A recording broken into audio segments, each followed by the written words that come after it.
Have you got one of these swamp cooler or evaporative cooler water pumps that quit working on you? Are you tired of having to buy a new pump every time one goes out?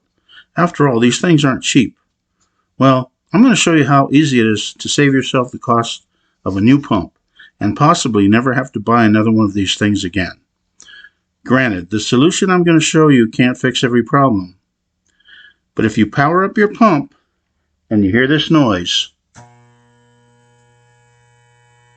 and you don't have an excess of mineral deposits gumming everything up, the problem likely has an easy fix, which I am about to show you.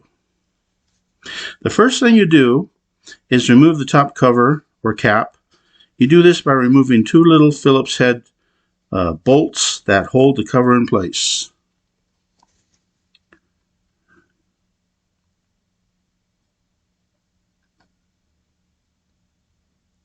Now you can see the plastic cooling fan.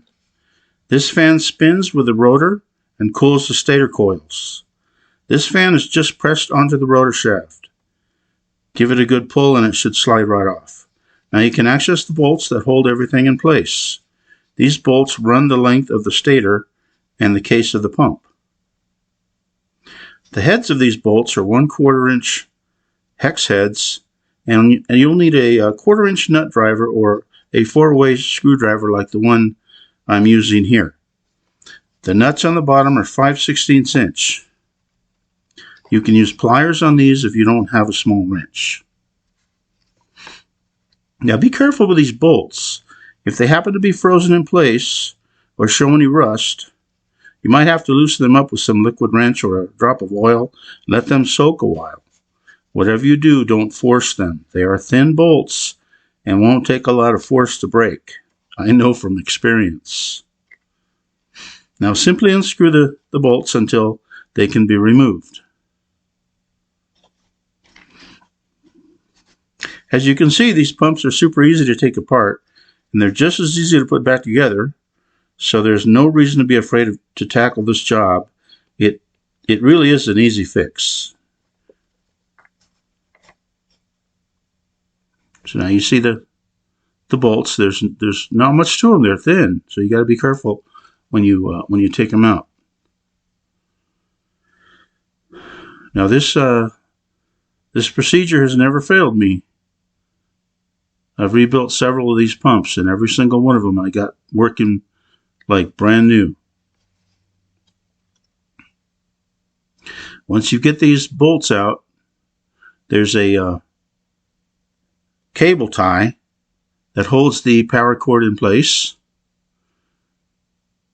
and you take you just snap that thing off.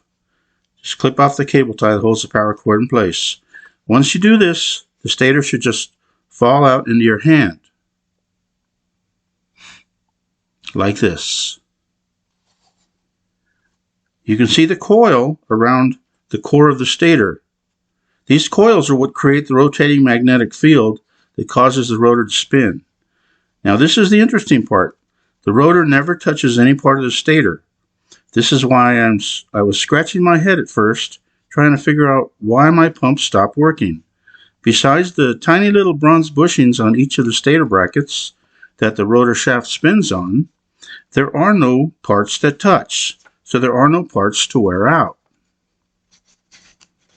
It turns out that the villain is oxidation and whatever else builds up on the rotor and stator core that interacts and interferes with the rotating magnetic field created by the stator coils. So the solution is to remove this interference. I like to use a little lacquer thinner because it works well and leaves no residue, but you can probably use whatever solvent you have available as long as it gets the job done. You'll need a nice stiff brush, the wire brush, and a clean rag. The toothbrush might work if you have nothing else, but a wire brush is preferred. Just make sure you give the stator and rotor a thorough cleaning. As long as you remove all the buildup that has accumulated, you should be good to go.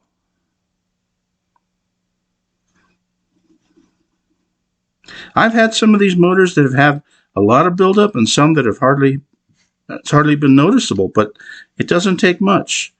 And this procedure has never failed me. Like I said, I've resuscitated at least a half a dozen of these motors, and they're all still working like new.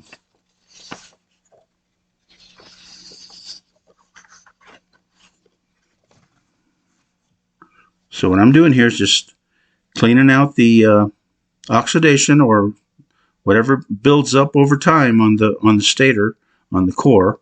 You got to do the same thing with the rotor. You take that wire brush and you just scrub out all that gunk that accumulates on the rotor.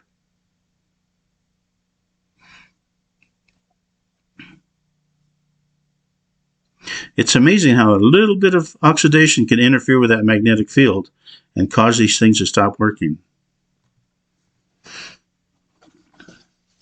Now once you get it all cleaned out and dry up all the solvent, I'm going to show you a little trick that I learned that will make putting these things back together a breeze.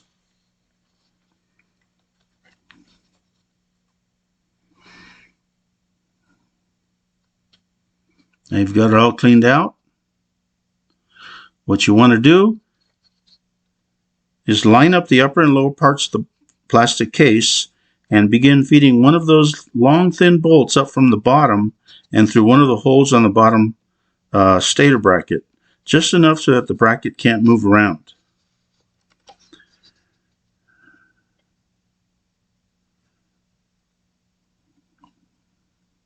And this will make sense when you put the stator back in there, because you got everything lined up. You feed the second bolt from the bottom until it holds the bracket in place. See, as you can see now, everything's lined up. You just drop the stator right back in.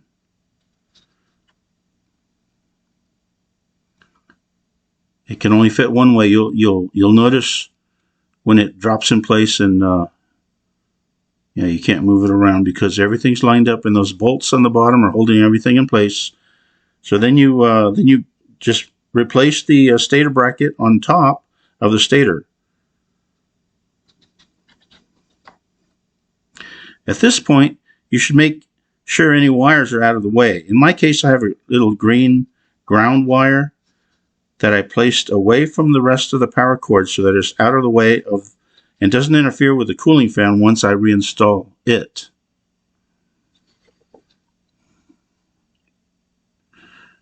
Now, once you've dropped in the top stator bracket, then one at a time you take your bolts out from the bottom of the case and slip them in from the top. And you'll notice how easy it is to get it in there now that everything's lined up. Now, screw it down until you feel a resistance, but don't over tighten them.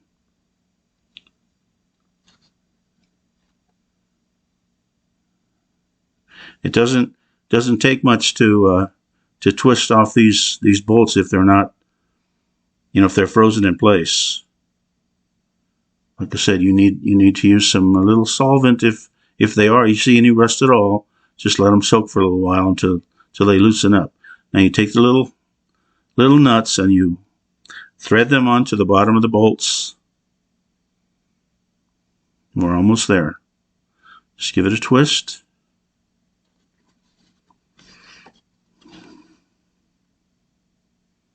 You don't want to over tighten anything, just enough to hold everything securely in place.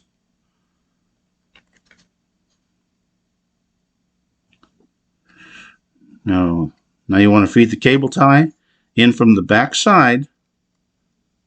See, I'm looking for this cable tie. Where is it?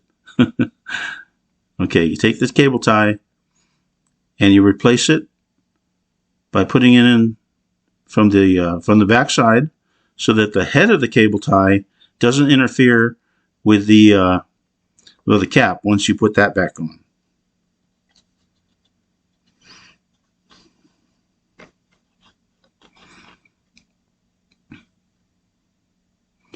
Clip off the cable tie. Then you put the cooling fan. It just presses on. It says you pulled it off. Now you can just press it back on. That's what keeps the magnetic coils cool when it's running. Now we're going to test it. Look at that. Success.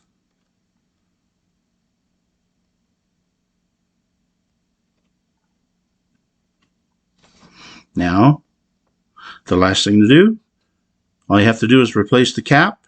You've got yourself a water pump that will work like new. Like I said, this procedure has never failed me. Took me a while to figure out, but yeah, this is all you got to do is clean off that buildup. There you go. Thank you for watching.